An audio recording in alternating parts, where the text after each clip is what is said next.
Hello, I'm Joe Seckman, AVP of R&D, coming to you live from DEF CON. And I'm Tom Eston. I'm the AVP of Consulting here at Bishop Fox, and I'm also live coming from DEF CON. And I am extremely happy to introduce our first guest, Tanya Janca, who is the Director of Developer Relations and Community at Bright. Well, welcome to the live stream. Thank you so much for having me, both of you. This is exciting. This is awesome. I feel like we just talked probably, a couple months ago on the Shared Security Show. Yes. So this is really exciting to catch up with you again and see what you've been up to. I've been up to a lot. Just a few things, right? Yeah?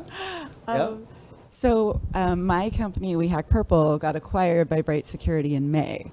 And then I am now the Director of Developer Relations. And for people that don't know what that means, it means I speak at conferences, I write blog articles. And because I'm the director, that means I got to hire one person who's awesome. And then I'm mentoring her, and she's like learning about public speaking and all of those things. And I just get to do stuff like this as my job. It's awesome. Wow, that's awesome. That's great. Thank you. That's great. And you're also, I know, the best-selling author of Alice and Bob Learn Application Security, right? Yes. So that came out in 2020, but not until this year did I get to ever do a book signing or talk to humans in person because of COVID. Yep. And so, yeah, we gave actually a whole bunch of copies away at B-Sides and at Black Hat, and that was really exciting. And I actually just started writing my second book, which is going to be called Alice and Bob Learn Secure Coding, because it seems like the very obvious sequel, because I had a whole chapter on secure coding and people talk about that chapter the most. I'm like, well, I'm going to do like 250 pages on that then. So it sounds weird, but I love writing. So I'm like really excited about it. I wrote half of chapter 1 on the flight here, and I'm going to fly home. Cool. I'm starting chapter 2. Yeah. Wow. Writing a book, I'm sure, is no small task, right? I mean, the time and the dedication it takes. I admire people that write books. I have tried to write a book, and I have maybe half of one written that was like 20 years ago, it feels like, and I haven't picked it back up. But can you talk a little bit about just that process that you went through to write that book? Yeah, so basically I was working at Microsoft, speaking at conferences all the time, and this guy named Brock said, I dare you to start a blog. And I was like, no one's going to read it. I'm good at performing, I'm not good at writing. And he's like, I dare you. Write a blog for 4 months, and if you don't have at least 40 readers, I'll buy you dinner. And I was like, it's on, Brock, I'll show you. And then I had like 400 readers. Yeah, and then I was like, oh my gosh, I love writing in my blog. This is so awesome. And then Wiley approached me about writing a book, and I was like, I can't write a book. And he's like, well, you've written like 40 blog posts. He's like, do you like writing? I'm like, yeah, it's the best. And he's like, I think you should write the book that you wish you could have had when you started. He's like, is there a book about AppSec? I'm like, not really.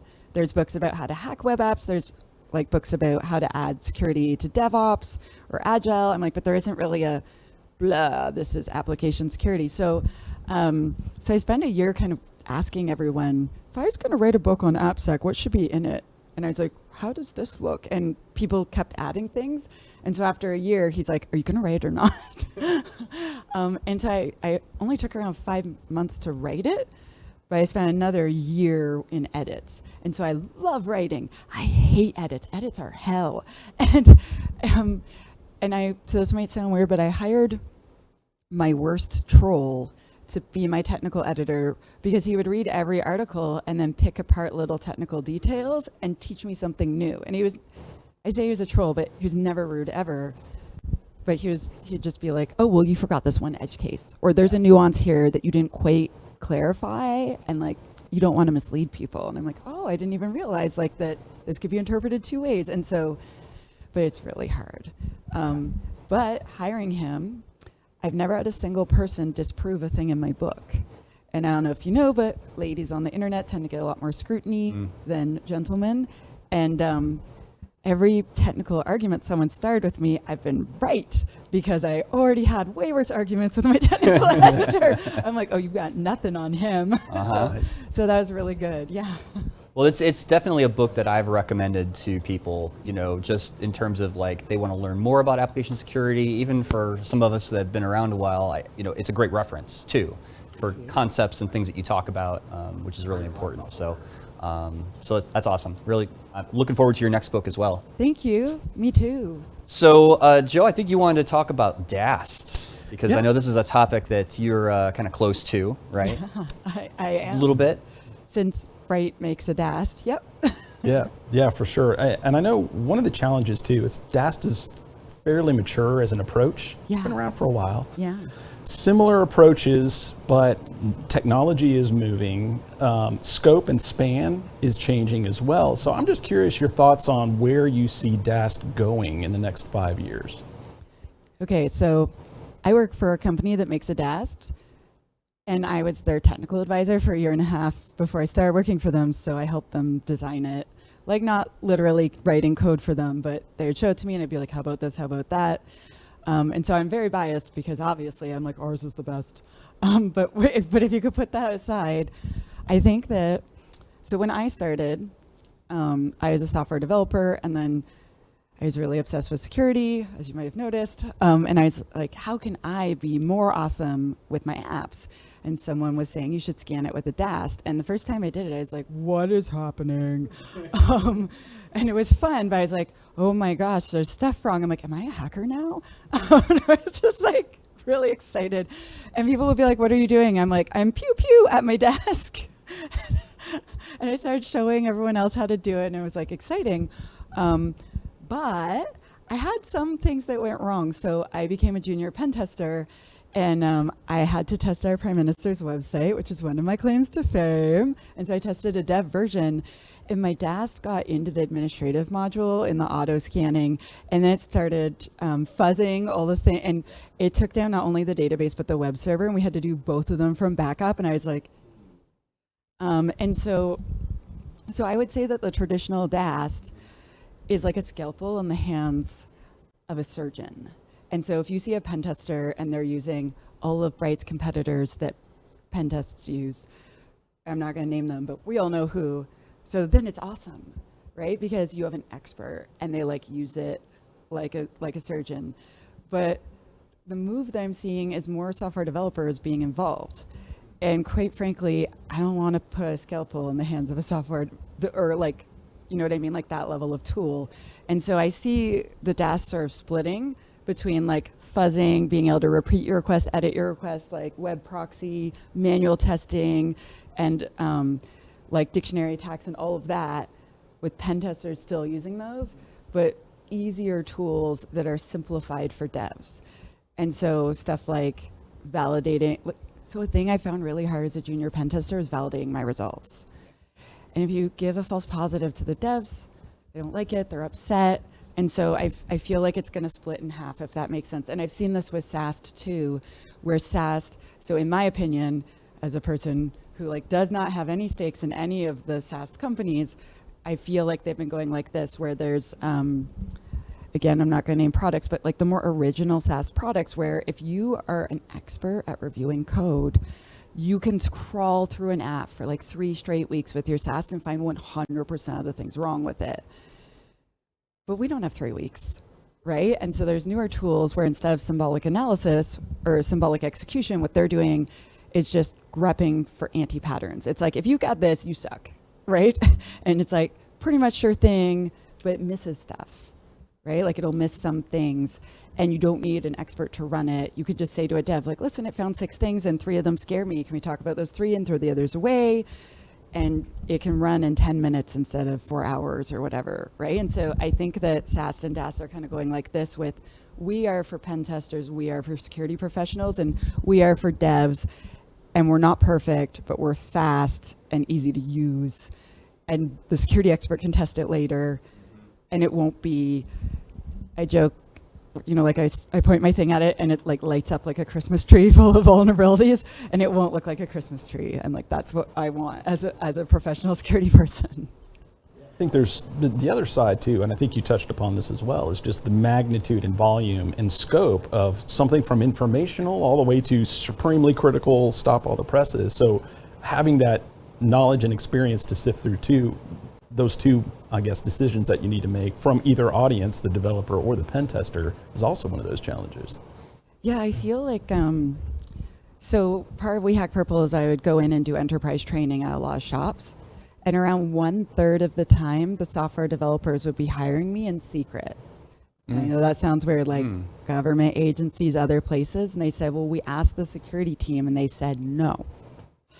And so then they would save up. So when I was a software developer, my budget was like $2,000 a year for training, and that gets you zero in the security world. So they would put all their money together and bring me in for a few days, and we'd be all excited, and they'd be like, can you show me like a SaaS, DAST or SaaS or SCA tool that we can plug in and like the security people won't know because they get angry and we're not allowed having security tools. Can you show us how to circumvent like the firewall so that we can run a software composition analysis tool? Yeah. And also like they wouldn't get approved for budget. So they'd be like, are there tools for free that we could use so that like, and just the hurdles that they're trying to get past because they have like a closed-minded security team or the security team is really afraid of change.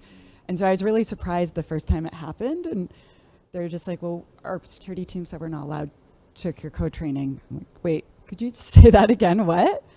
So it's been interesting for sure. Yeah, let's talk a little bit about that actually. Like, what are you seeing in terms of security teams and the way that they're working with developers now? Do you see that improving? Of like, are they breaking down that wall now, and we're starting to see maybe that culture shift in organizations? In some yes, and some no. So I do like a lot of private talks at big companies for their security champions or for their devs or whatever. They're having security awareness. I do a lot of that like every week, and some companies, they have like this awesome security champions program. They have tons of awareness and they're like, oh, this is what we're doing this month. And some of them, I'm the first time that the security team has spoken to the devs. And like, they're like, we gave you a present, it's Tanya. She's gonna like have cat memes and say pew pew and, and make you laugh, so teach you some stuff. And then I introduce a bunch of the security policies and other things that they've been getting no traction on. And I'll say like, hey, have you like talk to the devs like just as a group? And they're like, no, but we emailed them a policy. Right? And I think that maybe some of the security teams are afraid. Yeah. Like, Yeah. I don't know how else to explain it. Like they're like, well, I don't know as much about software as I should, and the developers might think I'm dumb. And it's like, no, just talk to them. They are humans and they mean well too. Yeah, the defensiveness aspect of like, oh no, there's a vulnerability in my code versus it's inevitable. It's always, there's always going to be something wrong. But I think too, and this ties back too to your writing affinity, early on, the early days of self-taught folks like myself, reading programming books and looking at how do I get it to work and do this thing is primary to how do I do this thing securely. So it may not even be their fault at that point of just learning how they learned. I 100% agree. So I went to college in the 90s, and I was coding as a teenager, and both my aunts are computer scientists and three of my uncles are computer scientists. My mom's a mathematician. So, you know, when people are like, my dad was a cop, his dad was a cop, his dad was a cop, I'm like, yeah. My mom was a nerd, my mom's mom was a nerd. And so when I came into it, there was no security class at all. There was nothing. And then I was a dev, and I would be like, security class or super cool front-end framework, security class or like how to do recursion better. And I always be like, I'm going to teach I want my craft. That's their job. Yeah. Right. And so I think that like one is just they're not being taught in universities and college. And also, so now that I don't sell training anymore, really, like except the live stuff, but like all my training's free on the internet now, thanks to the acquisition. And so now I'm like not in competition with others, if that makes sense. And so I can say, oh my God, training costs too much. It costs too much. So I'm Canadian. I've probably said a boot at least once so far. Tom's counting. But the exchange rate, so the American dollar is worth a lot more than the Canadian dollar. You know, 10 of your dollars are worth 4,000 of our dollars. And, right. And so I remember when I was in the government, working for the government as a public servant, I was like, I really want to take this course, and I like showed them this SANS course that is so cool, right? Like I was like, I want to learn this, I want to learn that, like the teacher looks awesome, and like I want to do this, and they're like, that's 10,000 Canadian dollars, and your budget's $2,000, and I was like, can I bank it for 5 years? And they said no. And they're like, we'd have to use our entire team's budget to send you on one course, and that's not fair. I'm like, you're right, it's not fair. Right. Yeah. And so then I could never go. And then my professional mentor told me, did you know if you speak at the conference, you get a free ticket? And I was like, oh, really? I see a loophole here. Yeah. And so then I remember spending 5 months writing a talk and practicing it at like every meetup that would have me. I'd be like, you sit down, I'm going to show you AppSec. And then I applied to the OWASP Global Conference, and I got in. And then I was like, oh my God. And then I got to see like all these other amazing experts that like, I'm like, I follow you on Twitter. and it was like so amazing. And so then I was like, I'm going to apply to every conference. And then it turned out that that could be a job, and that led me to where I am here. But like whenever I go to conferences, I'm still secretly like, you fools, you let me in and I'm going to learn for free now. What you did. All I had to do was do like 500 hours on this talk, and now I'm in. That's exciting. And so, yeah, you know, that maybe talk a little bit about the We Hack Purple community. Yeah. Because that has been, I know you've been doing this for a long time, and now those courses are free. Maybe we talk a little bit about that. Absolutely. Absolutely. Okay, so We Hack Purple got acquired by Bright Security. But before that happened, a couple other companies tried to acquire us. And some of them were like, we'll just sell your training for 7 times as much, sort of thing. I was like, oh no. My goal is to make information free. I want our community to move forward, and I want more people to come into our field. That's what I want. And so our views aren't aligned. And so once we went through all that, basically I was friends with Bright, and they're like, so are you for sale? Like, are we being rude? Like, is this a thing that could happen or something? I was like, oh, me? And so I was like, well, if we do it, all my courses have to be free. And they're like, okay. And they're like, would you be like open to like DevRel and like mentoring people and like writing lots of blogs? And I was like, you couldn't stop me, right? Like I would do that anyway. And so it seemed like what we wanted aligned. So the We Hack Purple community used to cost money. It's free. The We Hack Purple Academy, we took all the courses out of there, copied them into the community. All of them are free. And we've been working with different community members to make more courses that are free. So I don't know if you've heard of Bridge Crew, but I made friends with them on the internet because I'm a nerd. And I was like, oh my gosh, your scanner's so cool. So they scan infrastructure as code. Okay, yep. For security problems, and then they like apply policy. And I believe automating policy is awesome because I hate policy. And I'm like, ooh, I could press a button. This is awesome. And so I was like, do you guys want to present for my community? And they said yes, and then they were awesome. And then I was like, have you ever considered making a course? And they made an entire huge course for us for free in our community. Yeah. And then I started inviting different companies. So I don't know if this has happened to you, but like I joke that the sales team is like a firewall in between me and getting the product I want. And they're always like, I'm going to email you 400 times and like talk about how you have to buy these other things and be annoying. And I'm like, I have money. Can I just buy some licenses, please? I don't want to meet with you 20 times. Yeah. I already know I want it. Right. And so I was like, so the community's a democracy. I know it might sound weird, but we'll vote on things and then we do it. So we switched platforms and we voted first. And then I was like, should we make the community free? And they all voted yes. And so we kind of do it like that. And so I was like, who would want product demos? Not the sales pitch. Like we invite an engineer and they like just demo the cool stuff. And everyone was like, yes, I would love to be able to do that and not have a salesperson harass me for the next 6 months. And so we started inviting like all these cool startups and like just getting really cool demos of things I didn't know yet. And I would like being in the know. And then they're getting the word out there about their product. And so it's kind of win-win. And so we do a few events every month. We really encourage new speakers to speak at We Hack Purple. We have a really strict code of conduct that we have only once had to enforce. And also I was just like, please don't do that. And they're like, okay, cool. Yeah.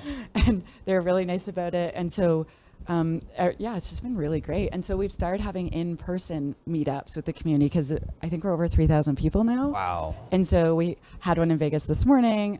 We had one in San Francisco. We had one in Toronto. And so every time I or some of my team travel, we have like this little event and we trade stickers because that's what we do. Right? Yeah, of course. But yeah, it's been like growing and growing, and we now have a volunteer team of like 16 people, so that we can run events in different time zones and like everyone can participate. And sometimes our events aren't AppSec. Like we had a what sci-fi books are you reading event every 6 months, and then we like trade like, oh, I read that book you recommended last time, and like you might like this book, and yeah, it's just kind of my favorite place on the internet. That you created.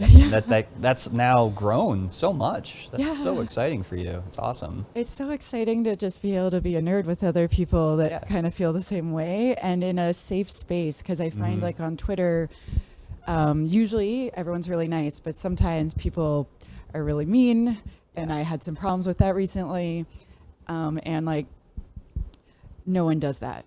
And We Hack Purple, no one's like, I'm gonna start harassing you or whatever. It's just not allowed. But on public forums, like anyone is allowed, even the mean people. Right. And Yeah, that's awesome. And mentoring, you had mentioned that you have mentors and you're mentoring people, and that. Do you want to talk about Cyber Mentoring Monday? I always want to talk about Cyber Mentoring Maybe a little Monday. plug for that. Yeah. So I got into security because of a professional mentor. So I was a professional musician a long time. And so I met this pen tester, and he was in a band. I was in a band. Obviously, our bands had to play together. There was no choice in the matter. And then we became friends. And then one day he said, you'd be such a great pen tester. And I was like, I'm a dev, and that's the best thing you can be. And he's like, no, like I could show you cool stuff. And for a year and a half, he like hounded me to become a pen tester. And then I said, okay. And then he mentored me for a whole year. He helped me get my first job. And he is like the most well-known person in our city. And so I remember he did an interview, and he's like, I'm not coming unless Tanya can come too. Oh. Like, who does that? Yeah. Right? Like, that is Wow. so amazing. And he hired me for little gigs and taught me. And then I met my next professional mentor, who announced Tanya speaking at B-Sides next year. I was like, what? No. He's like, you have a whole year to start giving talks. I was like, no, I'll die. And then I spoke at little meetups, and all the community helped me. Wow. Like there are some of the creators of Zap in our thing, and my first presentation was about Zap.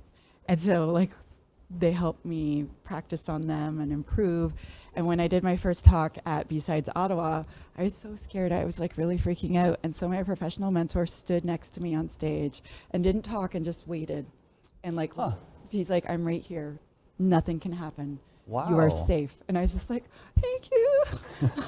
It's really cool. Yeah, and so mentors really helped me do the things I've done and like propel me to the next level. And so people ask me a lot to be their mentor, and I'm like, I can't be your mentor because then I'll be a super crappy mentor to all the other people who I'm currently helping, because I won't have time for them.